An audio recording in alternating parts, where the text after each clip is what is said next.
There are many online tools that can test the load time of your web pages. This video will show you one of these tools and how to put it to use. This tool is called Google PageSpeed Insights. Google PageSpeed comes in two parts.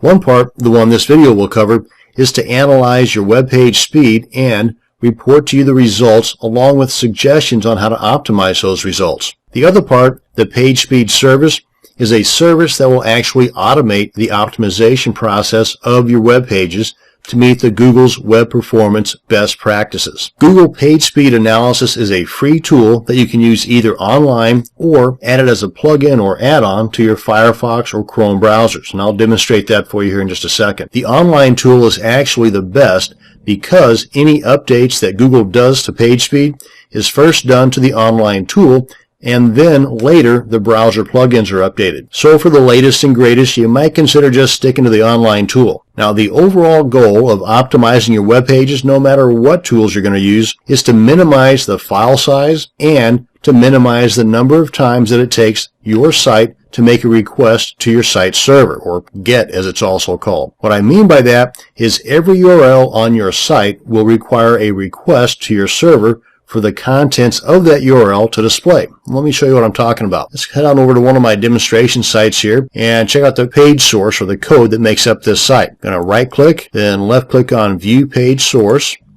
This gives us all the guts of the page there. And you see each one of these URLs here. In order to make that page load, to make it look the way that it does, every time that somebody opens up that URL, each one of these guys are sent off to the server where they're hosted at and are requesting, hey, bring this information back here to this guy's browser so we can make this web page work properly. So ideally, you would have, and it's impossible, but you would have one URL on the page source and all this other stuff would be in one line. That being a very small file and one GET or one request. Now that's never going to happen because that would just be a dorky looking web page. But that's what you're shooting for, to have the minimum number of requests and the smallest file size you can get overall. That includes images, videos, text, and everything. Let's go ahead and close this out here. Now, every time that your site makes a request to your server, it's also using bandwidth, which in some hosting packages, you are given a certain amount per month before additional charges begin. Even the unlimited bandwidth hosts have what's called fair use policies, which are usually not part of the advertising, by the way.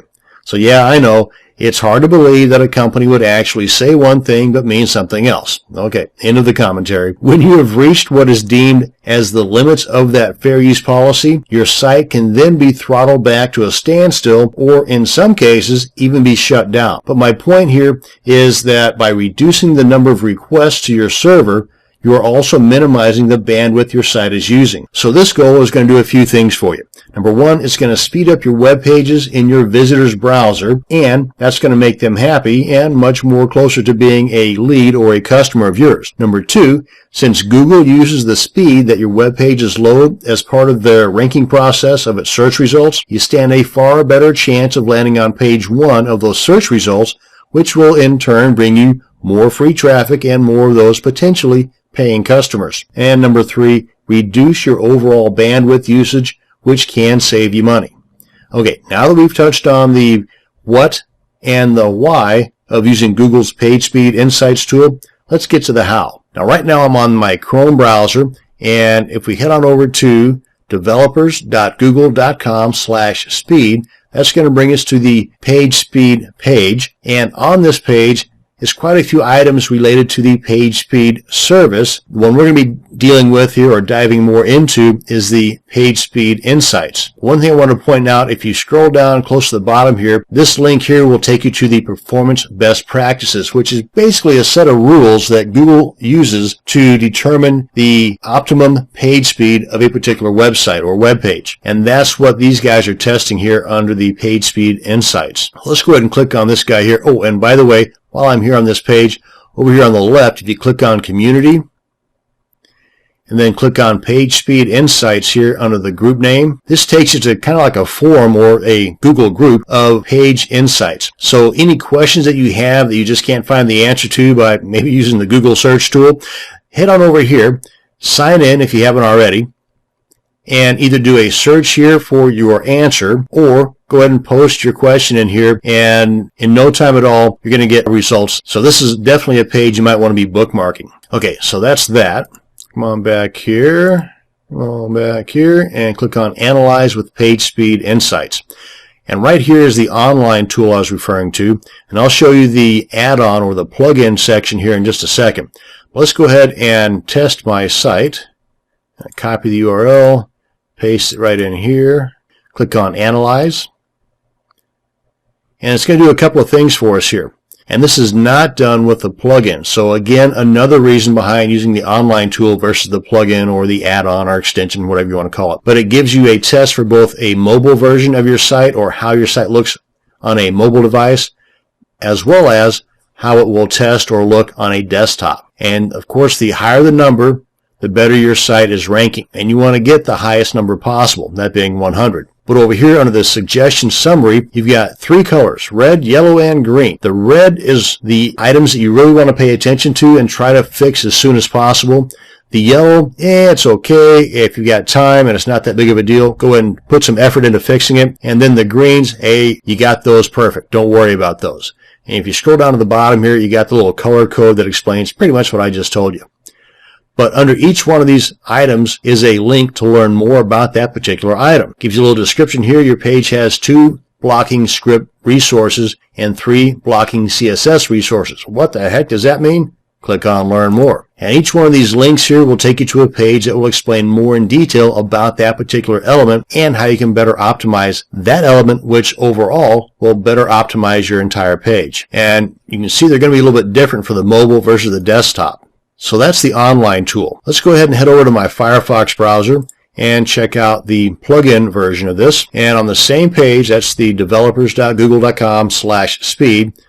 The link over here called Analyze with Chrome and Firefox. Just click on that link.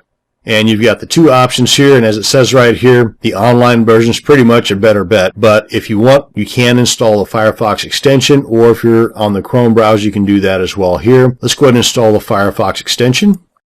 And what this does actually is it installs an extension to the Firebug web development tool. So technically you have to have the Firebug web development tool already installed, which I do. And let's go ahead and restart now. And you can get to the Firebug/PageSpeed extension a couple of ways.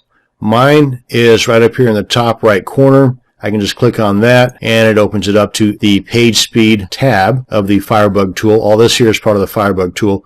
Or go ahead and close this out here. Go to the page that you want to test, and anywhere on the page, just right-click. Okay, you can't see. Let's go up here and right-click. Left-click on Inspect Element with Firebug, and then right up here, you've got the various tabs. This is the Firebug toolbar. Just click on PageSpeed, and here we are. And here you've got some resources. You've got the help. You can analyze either the entire page or certain elements of the page, and you've got some additional information down here. Let's go ahead and click on Analyze Performance just to kind of give you a comparison between this one and the online tool. As you can see, there's nothing on here, currently anyway, about the mobile device. This is all just desktop versions. But like the online tool, each one of these are links that you can click on for additional information related to that particular item. And in most cases, recommendations on what you can do to better optimize that item. And that's a rundown on the PageSpeed Insights tool and a little bit of an overview of other elements of the PageSpeed service. And that's going to bring us to the end of this video. Thanks for watching, and you have a great day.